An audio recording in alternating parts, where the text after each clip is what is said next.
la une de cette édition, nouveau rebondissement dans l'affaire qui oppose les habitants du quartier de la Sikoji-Makori avec la CIE.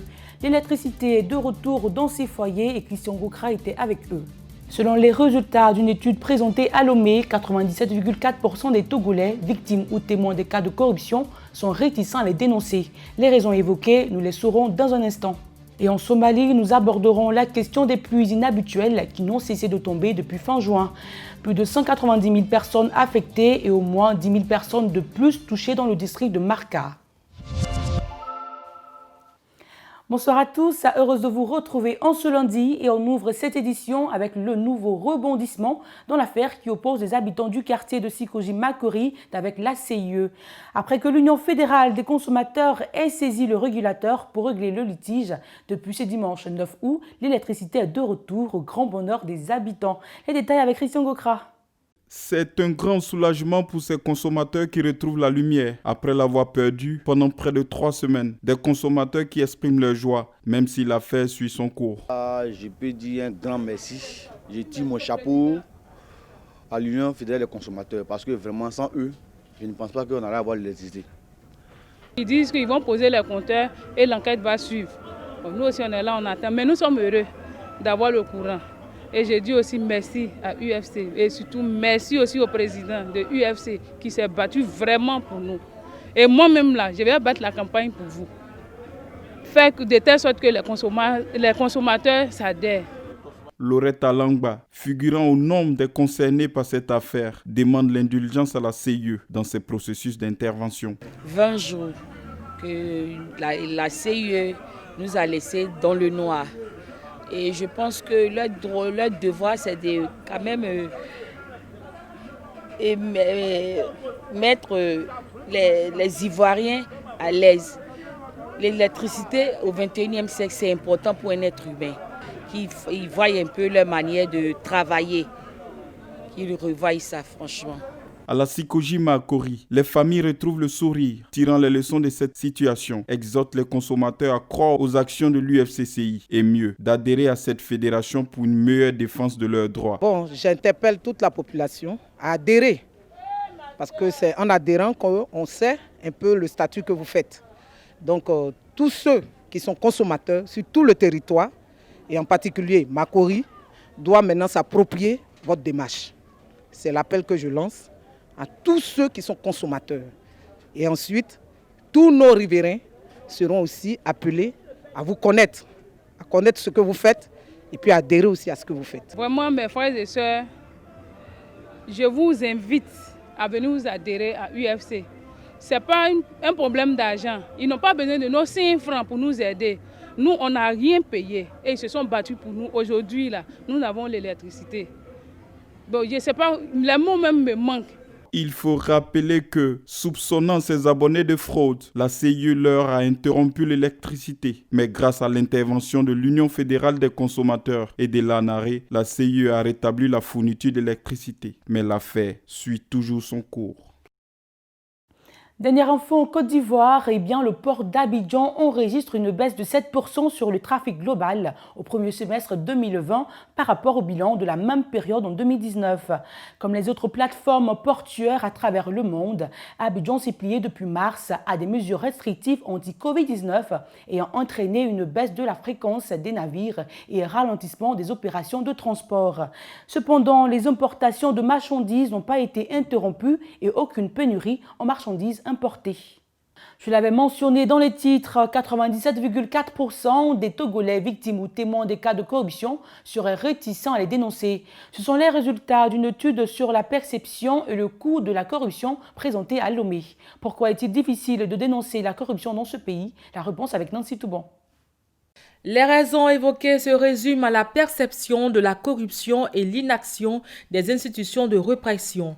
D'après les personnes interrogées, la corruption est devenue une pratique courante et payer ou offrir des cadeaux à des fonctionnaires reste une chose normale. Malgré la création des organes de lutte contre le fléau et les bonnes intentions affichées par les gouvernants, la répression peine à suivre. De fait, les citoyens dénoncent l'inaction des services habilités à lutter contre la corruption et l'impunité. Par ailleurs, ailleurs, d'autres conclusions de cette étude menée de décembre à janvier auprès de 400 petites sociétés de 2645 personnes révèlent qu'environ 10 milliards de francs CFA de pots de vin sont versés chaque année par des particuliers et des entreprises. Rappelons que dans le classement 2020 de Transparency International, sur 180 pays concernés par ce classement, le Togo occupe la 130e place avec une moyenne de 29 sur 100.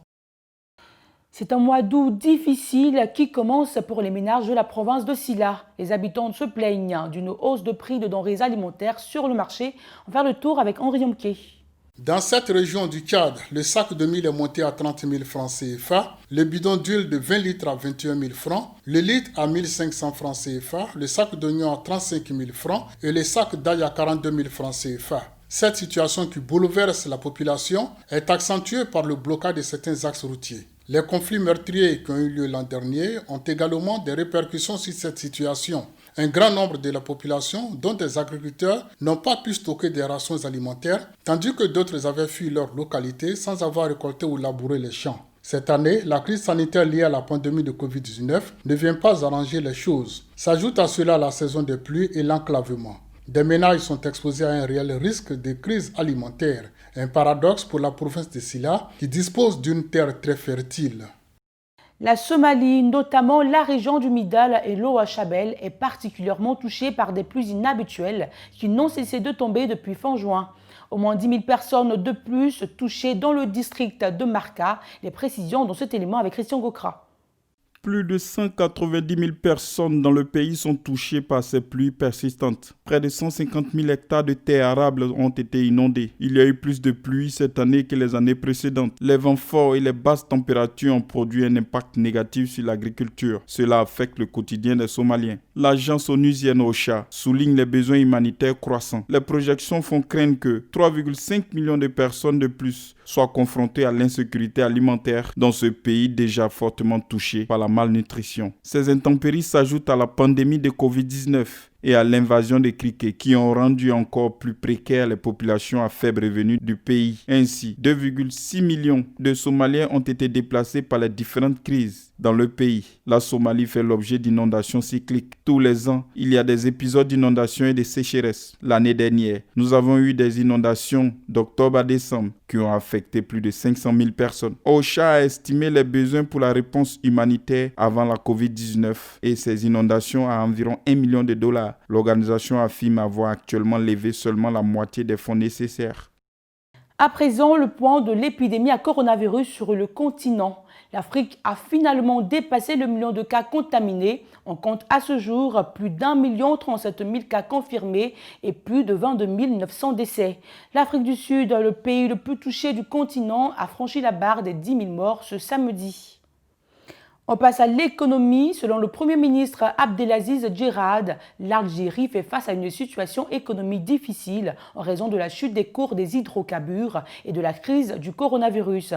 Hors hydrocarbures, le PIB a baissé de 1,5% au premier trimestre contre une progression de 3,6% pour la même période l'année précédente. De plus, le taux de chômage pourrait atteindre 15% cet été contre 11,4% en 2019. Pour les économistes, le recours à l'endettement extérieur deviendra inévitable. Par ailleurs, si le Kenya est en passe de sauver ses récoltes grâce à la lutte contre le fléau des criquets pèlerins, la situation demeure préoccupante dans le reste de la région, en particulier en Éthiopie et en Somalie, où des SM de deuxième génération sont signalés. Commentaire signé Nancy Toubon.